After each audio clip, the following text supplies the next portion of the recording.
हाय दोस्तों, जिसका इंतज़ार था आप लोगों को बड़ी बेसब्री से वो घड़ी अब आ चुकी है। आप लोगों को इंतज़ार था एसएससी, एमटीएस और हवलदार की पोस्टों का, क्योंकि इसका नोटिफिकेशन बीच में 2 बार आ चुका था। इसका वैकेंसियाँ आने वाला था पहले, लेकिन नोटिफिकेशन नहीं आया। लेकिन दोस्तों इस बार सबसे बड़ी चौंकाने वाली बात वो है एसएससी एमटीएस के अंदर इस बार जो वैकेंसी आई है वो बहुत ज़्यादा कम है। सिर्फ 1558 पोस्टें निकाली गई हैं, जिसका अंदेशा था 8000 वैकेंसियाँ आने का।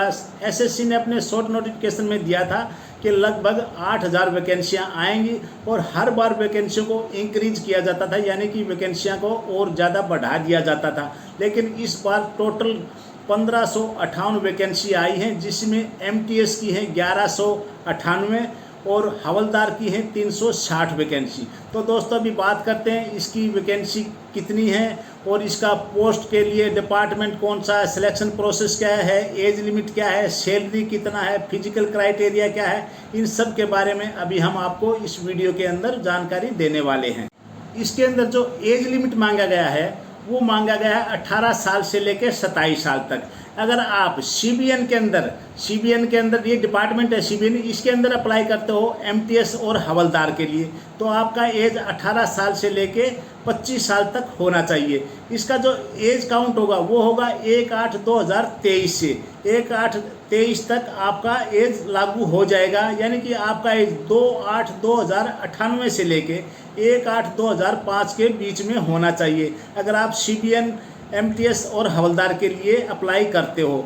अगर आप करते हो सीबीआईसी के लिए अप्लाई करते हो एमटीएस और हवलदार का, तो आपका एज लिमिट 18 साल से 27 साल तक होगा। आपका एज काउंट होगा 2/8/96 से लेके और 1/8/2005 तक, यानी कि 2/8/96 से लेके 1/8/2005 के बीच में आपका एज होना चाहिए। अगर आप ओबीसी हो, SC ST हो, तो आपको इसमें छूट दिया जाएगा।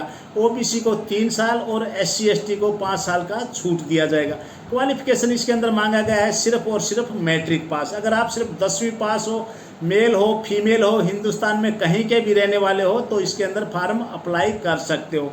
इसका जो हाइट है वो सिर्फ हवलदार के लिए हाइट मांगा गया है। मेल कैंडिडेट का हाइट मांगा गया है 157 सेंटीमीटर और फीमेल का मांगा गया है 152 सेंटीमीटर।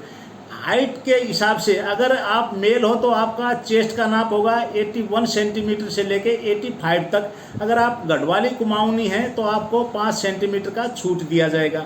फीमेल को 2.5 सेंटीमीटर का छूट दिया जाएगा। आपका जो फिजिकल होगा, एमटीएस के लिए कोई फिजिकल नहीं है, सिर्फ आपका रिटन एग्जाम होगा। और आप हवलदार के लिए अप्लाई करते हो तो आपका इसमें फिजिकल टेस्ट भी होगा। फिजिकल मेल और फीमेल दोनों का होगा। मेल का जो फिजिकल है वो है 1600 मीटर का वॉकिंग, जिसके अंदर आपको 15 मिनट का टाइम दिया जाएगा। और फीमेल का 1 मिनट आपका 1 किलोमीटर का वॉकिंग है, जिसके अंदर आपको 20 मिनट का टाइम दिया जाएगा। आपका जो रिटन एग्जाम होगा वो होंगे आपके 2 रिटन एग्जाम, लेकिन एक ही दिन होंगे और वो 2 सेशन में होंगे। फर्स्ट सेशन के अंदर आपका आएगा न्यूमेरिकल एंड मैथमेटिक और दूसरा सब्जेक्ट होगा reasoning ability and problem solving. ये 20 सवाल होंगे और 60 नंबर के, 20-20 सवाल के 2 सब्जेक्ट होंगे और 60-60 नंबर आपको मिलेंगे। इसके अंदर कोई भी नेगेटिव मार्क्स नहीं है। 45 मिनट का आपको टाइम मिलेगा और आपका ये सिर्फ क्वालिफिकेशन के लिए टेस्ट है, इसका कोई भी मार्क्स आपका जुड़ेगा नहीं। जो आपका सीजन 2 है उसके अंदर अब बात करते हैं सेशन 2 की। इसमें भी आपके 2 ही सब्जेक्ट हैं। इसके अंदर नंबर 1 है जनरल अवेयरनेस, इसमें 25 क्वेश्चन आएंगे और 75 नंबर आपको मिलेंगे। दूसरा सब्जेक्ट है इंग्लिश लैंग्वेज एंड कंप्रीहेंशन, इसके अंदर भी 25 क्वेश्चन है और 75 नंबर ही होंगे, यानी कि टोटल आपके 150 नंबर होंगे, जिसके अंदर 150 में से आपको नेगेटिव मार्क्स भी मिलेंगे। अगर आप एक सवाल ठीक करते हो तो आपको 3 नंबर मिलेंगे और एक सवाल गलत करते हो तो आपका 1 नंबर कट जाएगा। इसके अंदर 45 मिनट्स का आपका टाइम दिया जाएगा क्वेश्चन पेपर सॉल्व करने के लिए। ये जो 150 नंबर हैं इसी में से आपका कट ऑफ बनेगा। जो आपका final cut off, final list होगा सिलेक्शन का, वो इसी नंबर के आधार पे बनेगा। आप पूरे एग्जाम क्वालिफाई कर लेते हो तो अब ये डिसाइड होगा कि आपको कौन सा डिपार्टमेंट डिपार्टमेंट मिलेगा, क्योंकि इसके अंदर बहुत डिपार्टमेंट हैं, जैसे मिनिस्ट्री ऑफ अफेयर है, हेल्थ डिपार्टमेंट है, फैमिली वेलफेयर है। तो आपका जो डिपार्टमेंट मिलेगा वो आपकी कट ऑफ के हिसाब से मिलेगा, आपके मार्क्स के हिसाब से ही आपको डिपार्ट दिया जाएगा।